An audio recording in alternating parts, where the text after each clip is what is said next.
Hello everyone, welcome to our YouTube channel Golden Arc Academy. जैसा कि आप मुझे जानते हैं, मैं निशांत कुमार आप लोगों के लिए मैथ्स के अच्छे अच्छे ट्रिक्स लेके आता हूं।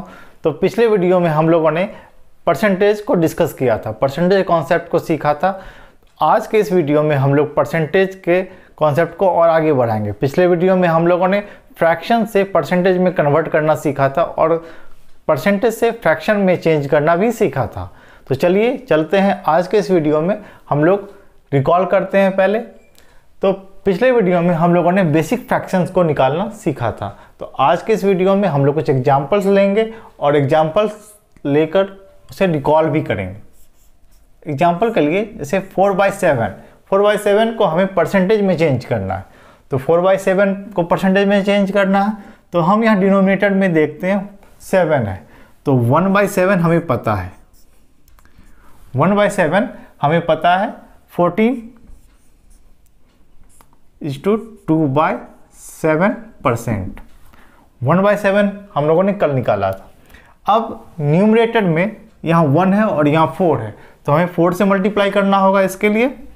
तो 14 को 4 से मल्टीप्लाई करेंगे,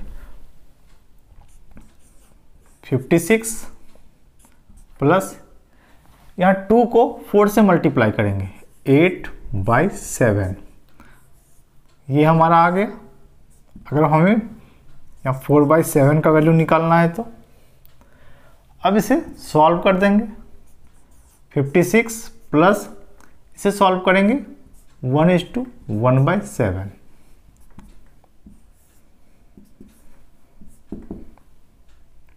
ये आ गया 56 प्लस 1 57:1/7। तो हम 4/7 को 56:1/7 भी लिख सकते हैं। ये बहुत इंपॉर्टेंट फ्रैक्शन है, अक्सर क्वेश्चंस में पूछा जाता है। इसे हम लोग प्रैक्टिस करेंगे और भी ज़्यादा तो हमें याद हो जाएगा। हमें इतना करने की ज़रूरत भी नहीं पड़ेगा, मन में ही हम लोग कैलकुलेशन कर सकते हैं। कोई बड़ा कैलकुलेशन नहीं है।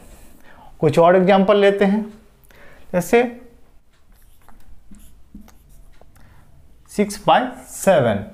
अब हमें पता है इसका बेस 7 है, तो 1/7 14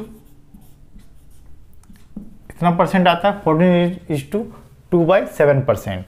अब हमें यहाँ दिख रहा है न्यूमरेटर में 6 गुना है, तो 6/7 की वैल्यू हमें निकालनी है। तो इसमें 6 से गुना करेंगे तो 14 × 84 जोड़ ये हमारा आया 84 प्लस इसे हम लोग तोड़ेंगे,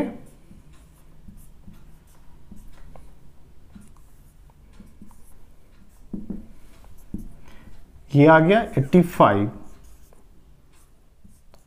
5/7, यानी 6/7% इक्वल्स टू 85 5/7। इस तरह से हम लोग फ्रैक्शंस को परसेंटेज में कन्वर्ट कर सकते हैं। तो इसे हम लोग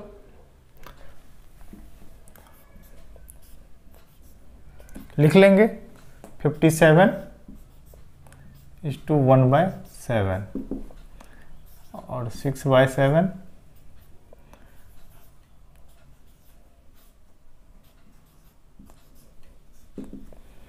आइए चलते हैं कुछ और भी फ्रैक्शंस को देखते हैं। 7/13। यहाँ पे बेस में 13 है, 1/13। तो 1/13 हम लोगों ने सीखा था कल। 7:9/13%। यहाँ पे 7 से मल्टीप्लाई होगा, 7/13 हमें निकालना है। 7 से मल्टीप्लाई होगा 49,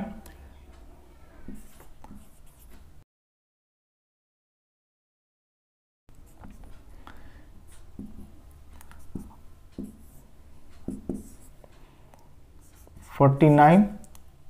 13 से इसमें भाग देंगे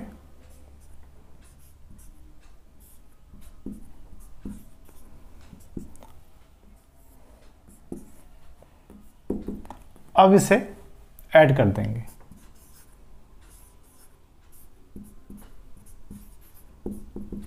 यानी 7/13। इसके बदले हम लोग 53:11/13 लिख सकते हैं। आइए एक और एग्जांपल लेते हैं। 5/6, 1/6, 16.2/3। अब हमें न्यूमरेटर में 5 है तो 5 से मल्टीप्लाई होगा। 5/6 के लिए 16 पंचे 80 प्लस 10, 5 दूना 10/3। तो ये आ गया। अब हम लोग इसे सॉल्व कर देंगे। 3 बार में लगेगा 1/3। तो ये 83.1/3%, यानी 5/6 को हम लोग 83.1/3% लिख सकते हैं।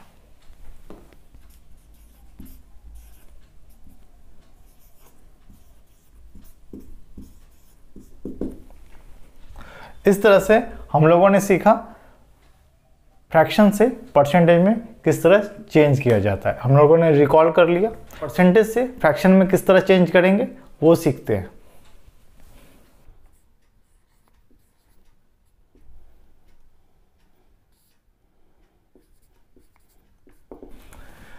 (106.2/3%) इसे हम लोग फ्रैक्शन में चेंज करेंगे। तो कल हम लोगों ने सीखा था, इसे हम लोग अगर 2 हिस्सों में तोड़ें तो 100% प्लस 6.2/3%, इस तरह इसको लिख सकते हैं।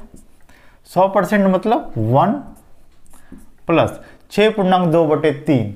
6.2/3 को 1/15 हम लोगों ने कल सीखा था। 1/15 को परसेंटेज में चेंज करना, तो 1/15 6.2/3% के बराबर है। तो यहाँ पे हम लोग 1/15 इसको लिख सकते हैं। अब इसे 15 गुना 1 15 और प्लस 1 16/15।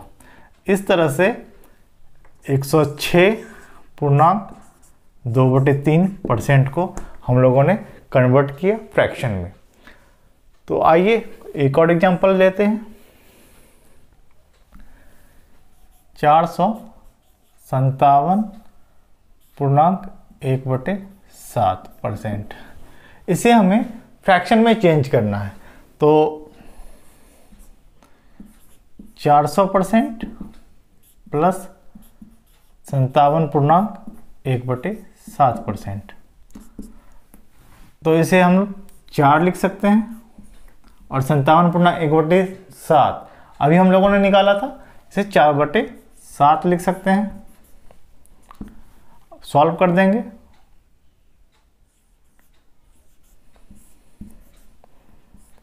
(32/7) हमारा फ्रैक्शन आ गया। आगे चलते हैं, एक और एग्जांपल लेते हैं। 316.2/3%। इसे हमें चेंज करना है फ्रैक्शन में।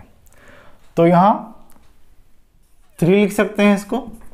300 प्लस 16.2/3%। तो 16.2/3% 1/6 आता है। यहाँ देखिए 1/6 इक्वल्स टू 16.2/3 कल हम लोगों ने निकाला था। तो यहाँ पे इसे 1/6 भी लिख सकते हैं। अब इसे सॉल्व करेंगे आगे। 18 और 1 19, 19/6, यानी 316.2/3% को हम लोग 19/6 फ्रैक्शन में लिख सकते हैं।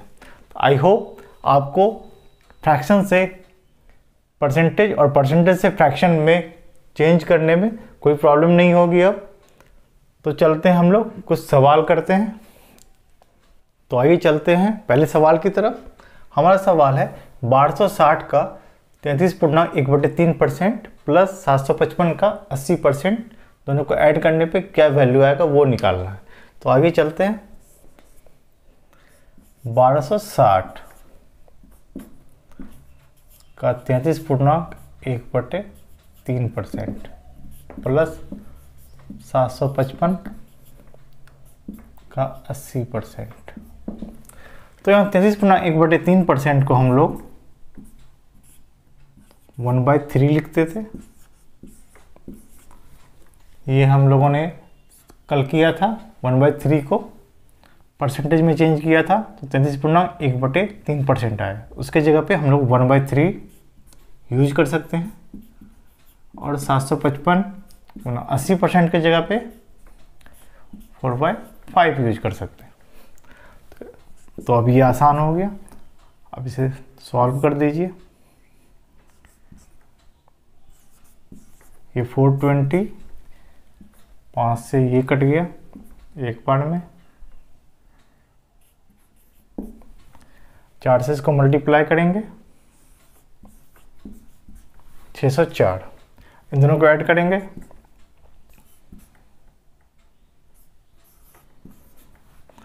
1024।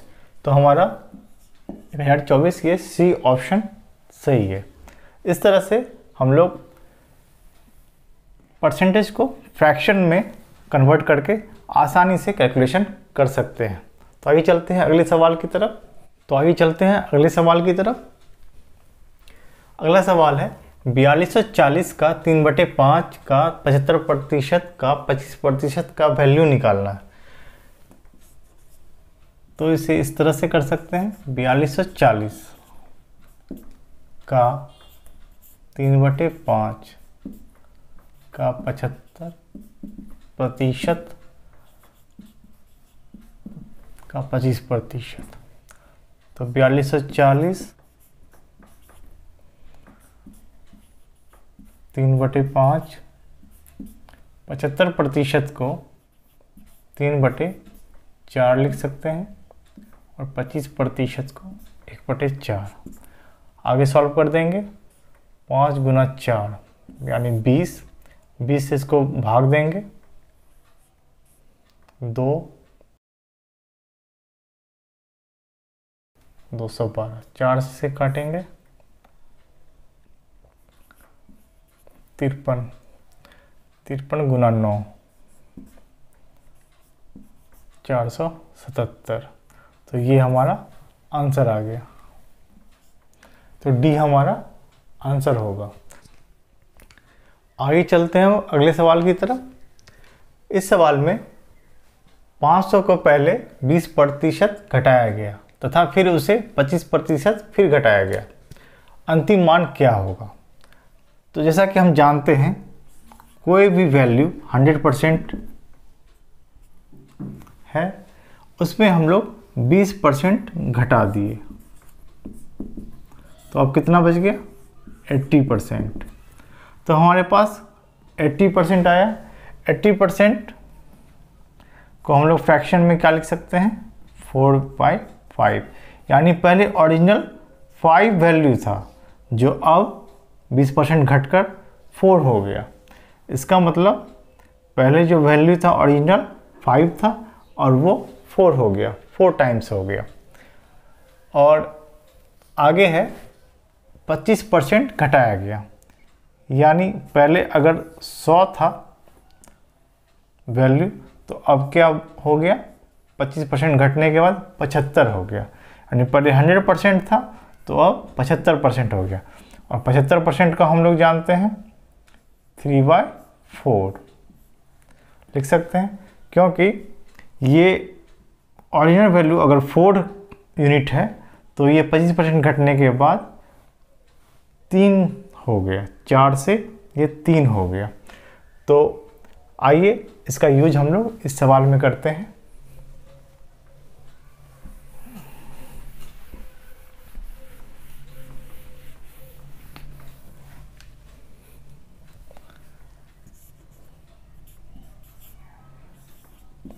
$500 का 20% घटाया गया है यानी 80%।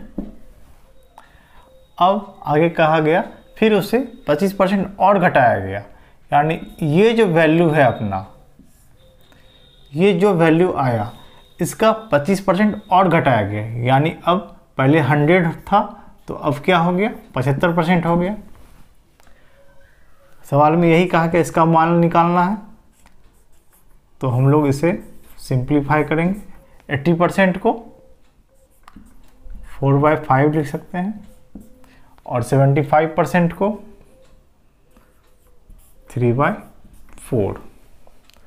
अब जो कट रहा है इसे काट देंगे, 5 से ये 100, 4 से ये 4 कट गया, 3 गुना 100, 300 हमारा आंसर आ गया, यानी सी इज द राइट आंसर।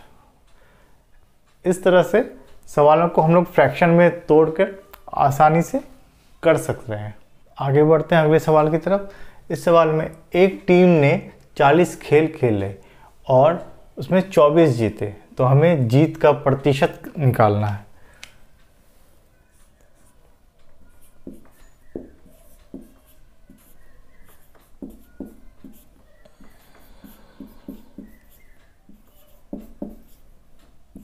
जीत का प्रतिशत यानी कितने जीते, 24। टोटल कितना खेल खेले, तो 40, मतलब 40 कुल खेलों की संख्या 40 और जीते कितना, 24। तो इसको परसेंटेज में चेंज करेंगे,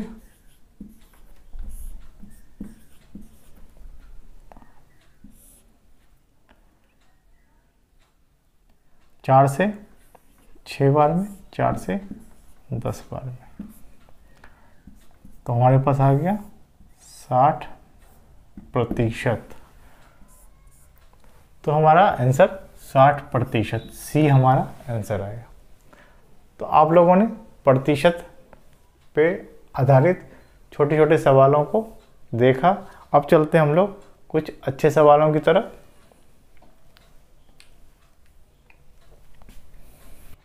आइए चलते हैं हम अगले सवाल की तरफ।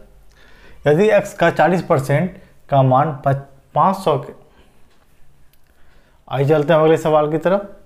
यदि x का 40% का मान 500 के 10% के समान हो तो x का वैल्यू हमें निकालना है।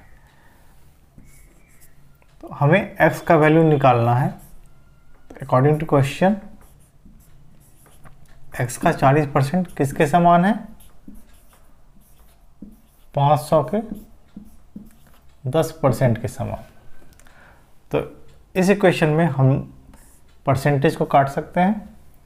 10 से ये 40 कट गया 4 टाइम्स,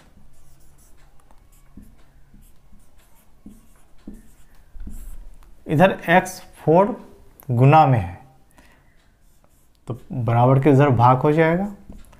500 में 4 से भाग दिया,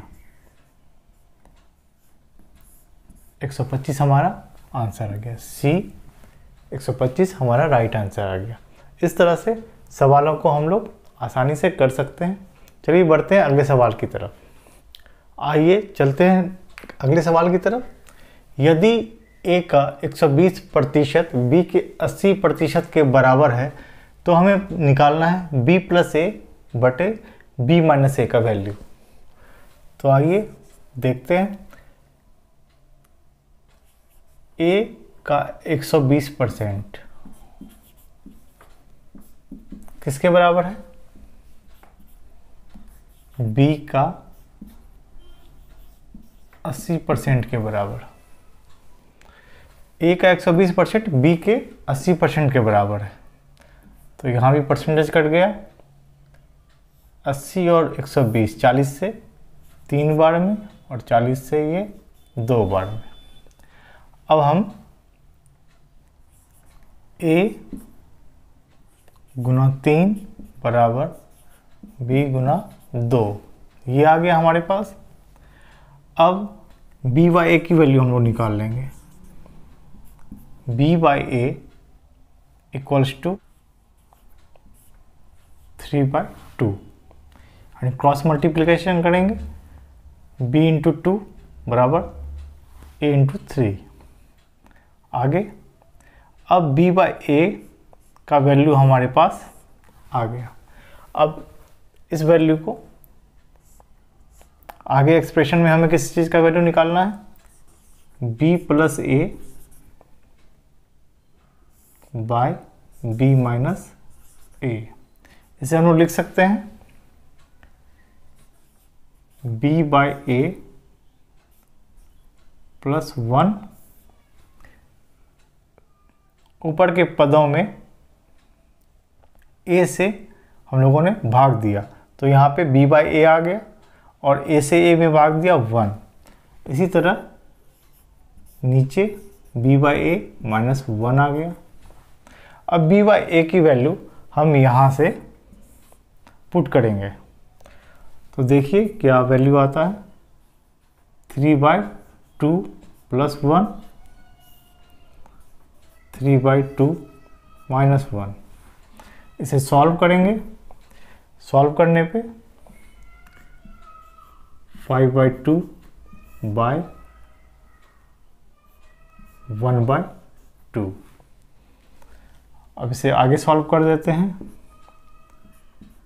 5/2 गुना 2/1, 2 से 2 कैंसिल, आंसर हमारा 5 आ गया। इस तरह से A is the right answer. A में 5 है तो A हमारा सही आंसर आ गया। इस तरह के सवालों को हम लोग सबसे पहले यहाँ देखेंगे क्वेश्चन में हमें क्या निकालना है, तो b प्लस ए और b माइनस ए। अगर हम a से भाग दे दें तो b बाई ए प्लस 1 और b बाई ए माइनस 1 के फॉर्म में आ जाएगा। तो हमें b बाई ए का वैल्यू यहाँ से निकालना होगा पहले और उस वैल्यू को पुट करेंगे तो आसानी से हमारा आंसर निकल जाता है। आगे चलते हैं अब अगले सवाल की तरफ। इस सवाल में दिया है y में से y का x% घटाने का अर्थ, मतलब y में अगर हम y का x% घटाएं तो उसका मीनिंग क्या होगा वो हमें निकालना है। तो चलिए इसे करते हैं। तो हमें y का x% पहले निकालना होगा। y का x% निकालने के लिए y गुना x बाय 100 यानी एक्स वाई बाय 100, ये वैल्यू हमारी आई। अब हमें निकालना क्या था, मेन y में से y का x% घटाना है। तो y में y का x% घटाएंगे यानी एक्स वाई बाय 100 माइनस करना है। ये हमें इसका वैल्यू हमें निकालना है। तो यहाँ पे हम लोग y कॉमन ले लेंगे तो क्या आ गया, 1 माइनस एक्स बाय 100, ये हमारा वैल्यू आया। अब देखते हैं, ये हमारा option 1 minus x by 100 option c में है, यानी y में हमें किससे गुना करना होगा, 1 माइनस एक्स बाय 100, यानी सी ऑप्शन हमारा सही आंसर होगा। क्योंकि क्वेश्चन में पूछा गया y को निम्नलिखित में से किससे गुना करना होगा, तो y को यहाँ किससे गुना कर रहे हैं, 1 माइनस एक्स बाय 100, तो ये हमारा सही आंसर होगा। आगे चलते हैं अगले सवाल की तरफ। यदि x का 50% y के 30% के बराबर है तो x और y का अनुपात हमें निकालना है। तो चलिए, दिया हुआ है x का 50% बराबर है किसके, y के 30% के। ये हमें क्वेश्चन में दिया है, तो यहाँ परसेंटेज से परसेंटेज कट गया और 10 से ये 3 बार में और ये 5 बार में, यानी x अब किससे गुना है, 5 से, और y 3 से। अब हमें x बटे y की वैल्यू हमें निकालनी है, x और y का अनुपात हमें निकालना है। तो इस तरफ 3 और ये 5, यानी x अनुपात y का वैल्यू 3:5 आया। ये हमारा डी ऑप्शन में है, तो डी ऑप्शन हमारा सही जवाब है। इस तरह से हम लोगों ने आज कुछ सवाल देखे और कुछ कॉन्सेप्ट सीखा। आई होप आपको कॉन्सेप्ट भी समझ में आया होगा। आप इसका घर पे अच्छे से प्रैक्टिस कीजिए और कॉन्सेप्ट को जितना प्रैक्टिस करेंगे सवाल उतना ही आसानी से और कम टाइम में आप लोग बना पाएंगे। आगे इसका काफ़ी यूज होने वाला है, इसलिए मैं उम्मीद करता हूँ कि आप लोग घर पे अच्छे से प्रैक्टिस करेंगे ताकि सवालों को आसानी से और कम टाइम में बना पाएँ। आई होप आपको ये वीडियो अच्छा लगा होगा। अगर वीडियो अच्छा लगा तो वीडियो को लाइक कीजिए और हमारे चैनल को सब्सक्राइब कीजिए, शेयर कीजिए। अगले सेशन में हम लोग अच्छे और भी सवाल लेंगे और आप लोगों का कॉन्सेप्ट और अच्छा डेवलप होगा। तो चलिए आज के लिए बस इतना ही। Thank you. जय हिंद।